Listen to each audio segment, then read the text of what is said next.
మంచి పుస్తకం చెప్పండి బ్రదర్. యువతలో పుస్తక పఠనంపై పెరుగుతున్న ఆసక్తి.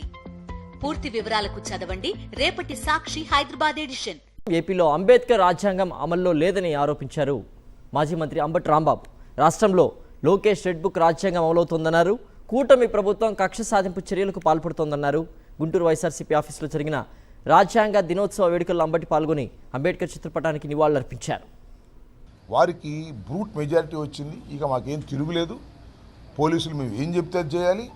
ఎవరిని పట్టుకురమ్మంటే వాడిని పట్టుకురావాలి, ఎవరిని లోపలేయాలంటే వాడిని లోపలేయాలి అనేటువంటి పద్ధతుల్లో ఒక్కొక్క వ్యక్తి మీద ఒక కేసు కాదు, 2 కేసులు కాదు, 5 కేసులు కాదు, 20 కేసులు, 30 కేసులు, 15 కేసులు పెట్టి ఈ పోలీస్ స్టేషను, ఆ పోలీస్ స్టేషను, ఈ కోర్టు, ఆ కోర్టు తిప్పి చాలా హింసించేటటువంటి కార్యక్రమం, భయపెట్టేటటువంటి కార్యక్రమం, ఎప్పుడూ లేని విధంగా.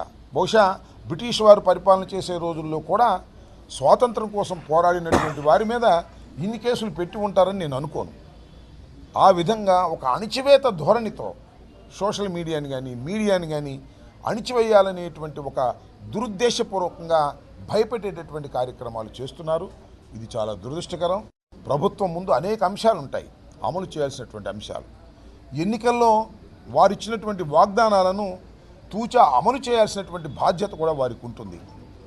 ఎన్నికల్లో ఇచ్చిన వాగ్దానాలను అమలు పక్కకు పెట్టి కేవలం కక్ష సాధించాలనేటువంటి దృక్పథంతోనే ఈ రాష్ట్ర ప్రభుత్వం పనిచేయటం అనేది చాలా బాధాకరమైనటువంటి అంశం. అందువల్లనే మీ అందరికీ తెలుసు, లోకేష్ బాబు గారు ఇవాళ మంత్రిగా ఉన్నారు, ఎడ్యుకేషన్ మినిస్టర్గా. ఆయన ఎన్నికలకు ముందు చెప్పాడు, నేను ఒక రెడ్ బుక్ రాస్తున్నాను, ఆ రెడ్ బుక్ వల్ల దానిలో రాసుకున్న వాళ్ళందరినీ అధికారంలోకి వచ్చిన తర్వాత వాళ్ళ సంగతి తెలుస్తానని.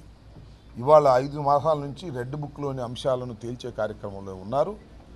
5 సంవత్సరాలే కాదు, 5 మాసాలే కాదు, ఈ 5 సంవత్సరాలు కూడా అదే కార్యక్రమంలో ఉండే విధంగా కక్ష సాధింపు ధోరణితో ఇవాళ ప్రభుత్వాలు నడుస్తున్నాయి. చాలా దురదృష్టమని మనం చేస్తున్నాం. న్యాయ వ్యవస్థ కానీ, పొలిటికల్ వ్యవస్థ కానీ, ఎగ్జిక్యూటివ్ కానీ, ఫోర్త్ ఎస్టేట్గా ఉన్నటువంటి ప్రెస్ కానీ, ఇవన్నీ కూడా రాజ్యాంగ పరిధుల్లోనే వారి వారి విధులను నిర్వహిస్తూ ఉంటారు. ఎక్కడైనా ఎప్పుడైనా ఎవరికైనా ఇబ్బంది వచ్చినప్పుడు ఆ రాజ్యాంగం ప్రకారం మాత్రమే నడుచుకోవాలి తప్ప రాజ్యాంగేతర శక్తులుగా తయారు కాకూడదు.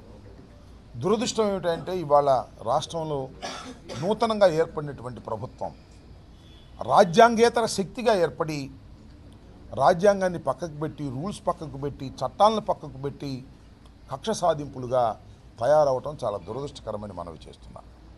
వారు 5 సంవత్సరాల పాటు అధికారంలో లేనప్పుడు, వైఎస్ఆర్ కాంగ్రెస్ పార్టీ అధికారంలో ఉన్నప్పుడు ఎవరైతే వారిని వ్యంగ్యంగా మాట్లాడారో లేదా పోస్టులు పెట్టారో, చట్ట ప్రకారంగా పోస్టులు పెట్టినవి కూడా, సెన్సార్ అయిన సినిమాలో ఉన్నటువంటి భాగాలు కూడా అన్నిటినీ బయటకు తీసి ఇవాళ కక్ష సాధించటమే ప్రధాన ధ్యేయంగా ఇవాళ ఉన్న ప్రభుత్వం పనిచేయడం చాలా దురదృష్టకరమని మనవి చేస్తున్నాం.